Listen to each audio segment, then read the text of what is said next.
Back to Northern in Focus, Newzroom Afrika, Channel 405, as we continue with a look of mop-up operations taking place in KwaZulu-Natal. Schooling has commenced in some schools in KwaZulu-Natal. This as over 600 schools have been affected by floods and just over 101 remain inaccessible. The Department of Education has been quantifying the extent of the damage. To get an update, I'm joined now by KwaZulu-Natal Education MEC, Kwazi Mshengu. MEC, good evening and thank you very much for your time. An estimated figure at the moment, 442 million required, especially for the 630 schools. But of course, a priority for you being those 101 that remain inaccessible at this time. What is the plan as far as accommodating learners from those schools who have been severely damaged? Where do they go right now?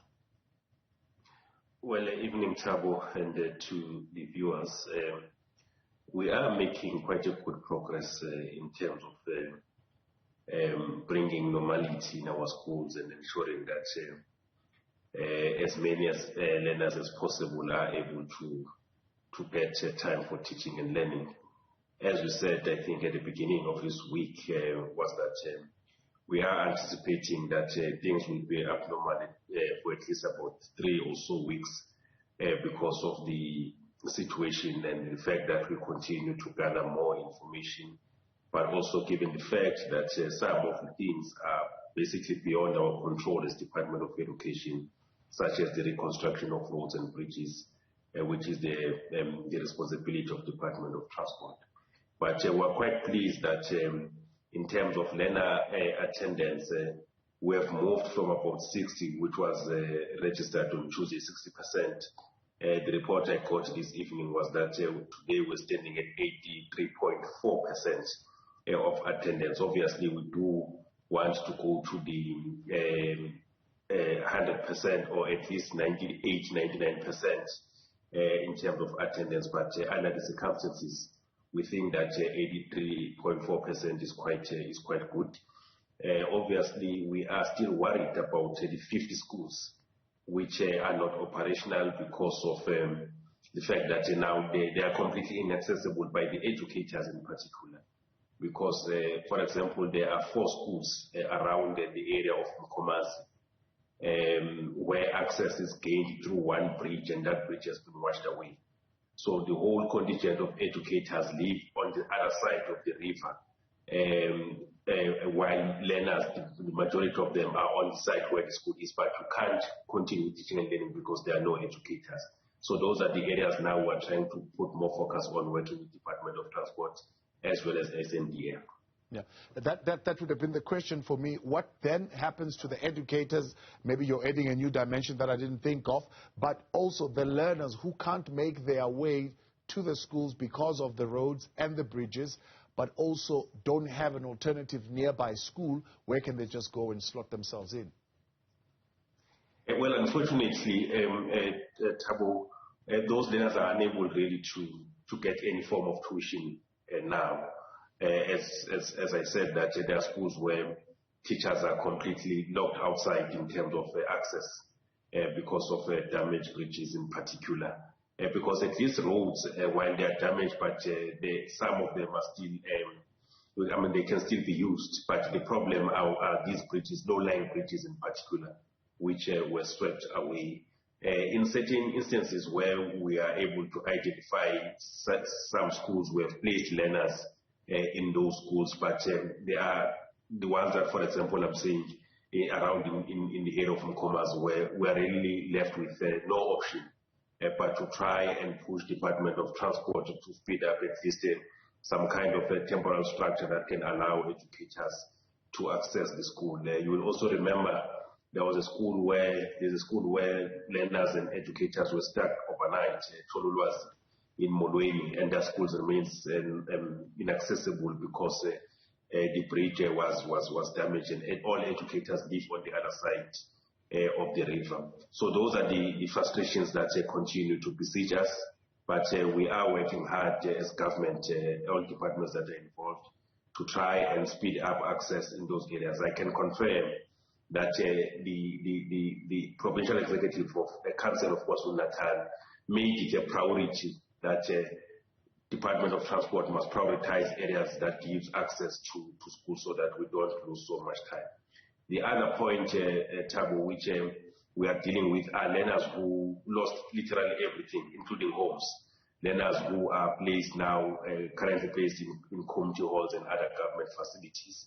So those learners we have so far identified about 1,100 of them, and 640 have been placed in different schools, and the remaining number will be placed tomorrow and over the weekend, so that at least by Monday, all those learners do have access to tuition. What is the plan as far as access to the other issues that come with the tuition? So you would need study material. I mean, as you say, they've lost everything. They've even lost homes. Likelihood is they've lost books. They've lost everything, essentially. So they are coming into those schools without even school uniform at this particular point.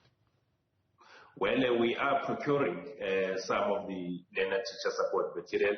Fortunately, we did have some in the contingent stock, and that one has already been distributed. But where there is shortage, procurement will immediately commence so that they don't suffer in terms of teaching and learning. We have said to schools that they must allow these learners even if they don't have uniforms, because we understand the situation that they are facing. But working with other stakeholders, particularly the private sector, they are making donations. So we have submitted information to them in terms of school shoe sizes, the uniforms, and things like that. And we are hoping that by Monday, delivery of such in the form of donations will start trickling in our school, so that at least these learners can also attend such schools comfortable that they are wearing things similar to other learners, because you know, there are minor things that undermines the confidence of a child. If a child is wearing something different from others, such can hit the confidence of a child and affect performance. So that is why we want to speed up things like that. But we are grateful to stakeholders that have lent a hand in terms of buying uniforms, particularly for the displaced learners. Now, of course, you're dealing, as you have mentioned to me previously, with schools with a legacy of being damaged in the previous floods. You are dealing with COVID-19, which disrupted teaching and learning. You're dealing with the July unrest, which also had its impact, and now you're dealing with these floods. What does that mean? You've been going around with the Minister of Education and looking at these various schools. What does it mean as far as the teaching plans are concerned? How are these going to affect the educators?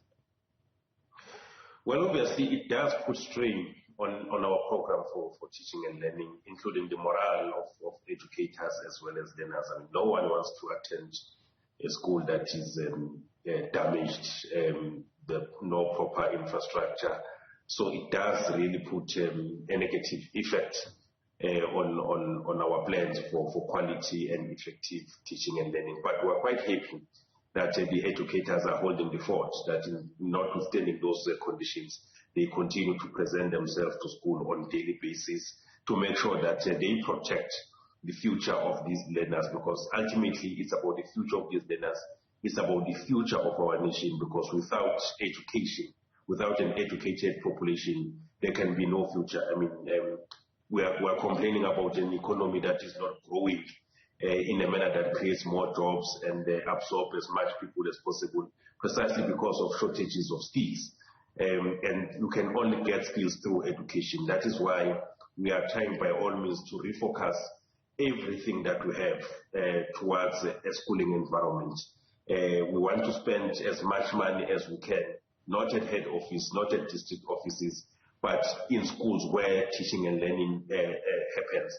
But back to your question, Thabo, it does really put a strain. The minister saw the conditions herself, how dire they are. Not even before this disaster, it was quite bad in terms of infrastructure. We still have classes that are overcrowded.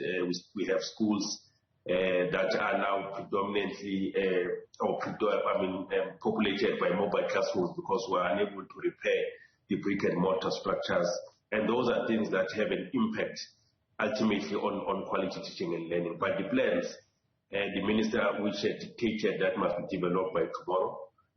We have finalized them and will be submitting to the minister to mobilize more funding at a national level, particularly in this space because it has been declared a national disaster. So we're hoping that we'll get more funding from the national treasury so that we can speed up the process of rehabilitating the affected schools.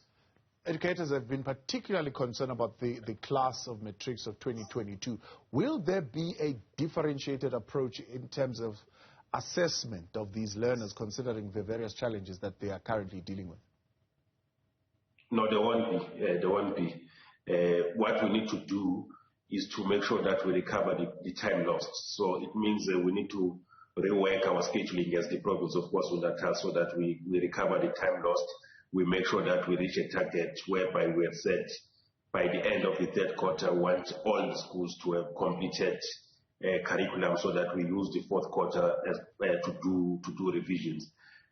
What I will say, fortunately, is that fortunately the largest number of schools that are affected are primary schools. There are quite a few secondary schools that are affected, and in certain instances where a secondary school is affected, you may find that a block of class has been washed away or affected.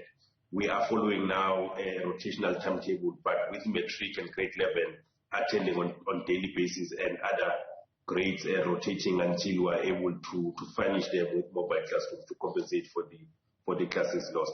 So it means we need to redouble our efforts to recover the time lost. We are hoping that together with the unions and other stakeholders, we'll agree probably to add 1 or 2 hours a day, be able to teach even over the weekends, June holidays. We must make sure that we make full use of them so that by the time learners sit for examinations in particular, they are well prepared. MEC, I appreciate your time. Thanks for coming on tonight. That's the KwaZulu-Natal MEC for Education, Kwazi Mshengu. When we